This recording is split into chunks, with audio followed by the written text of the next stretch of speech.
Christie's story about the bridge lane closures seems to be falling apart, according to new evidence obtained by the Wall Street Journal.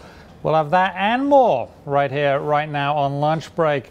Thank you for joining me. I'm Simon Constable, and with more on this continuing saga, we have the Wall Street Journal's Ted Mann, who's basically owned this story. Thanks for being here. Thank you. You have obtained a photograph of Christie, which seems to contradict some of his statements. Tell us about the photograph. Well, if it doesn't contradict them, at the very least, it means we'll have to know more about what the governor meant last week when he said it had been a very long time and long before Election Day since he'd seen David Wildstein, who's the man in the red tie. So the man in the red tie, David Wildstein, with Christie. That appears to be during the bridge crisis. That's the morning of September 11th at the World Trade Center ceremony, which is the third morning in which these lane closures had triggered traffic in Fort Lee, New Jersey. And here's the exact quote from him, which does seem to contradict it. I have had no contact with David Wildstein in a long time, well before the election. You know, I could probably count on one hand the number of conversations I've had with David since he worked at the Port Authority. I did not interact with David. That seems pretty definitive.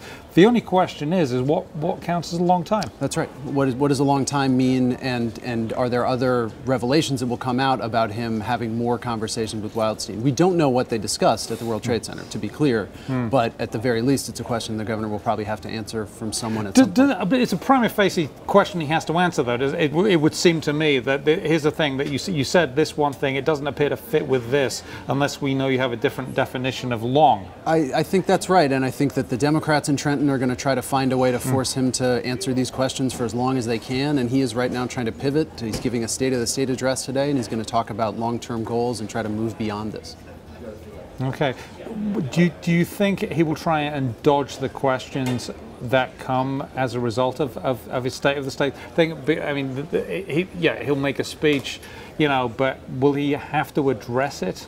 Well, one thing the governor said last week was that he wanted to get to the bottom of this and that he was doing his own interviews of his staff to find out what he didn't know. He says he learned that this was not a legitimate traffic study last Wednesday. He didn't dedicate or pledge that he would get all the way to the bottom of it, and he said there are investigations going on. I simply don't know if I can.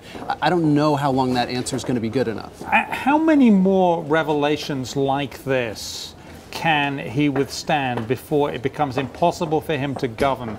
And that's a very different matter from him admitting wrongdoing, but just things like this popping up all the time. He's trying to be governor of New Jersey, which is a big job because it's a populous state with a lot of issues that need dealing with. These things keep coming. It's distracting him from doing what the job he's elected to do. I think that's the question of the day in Trenton.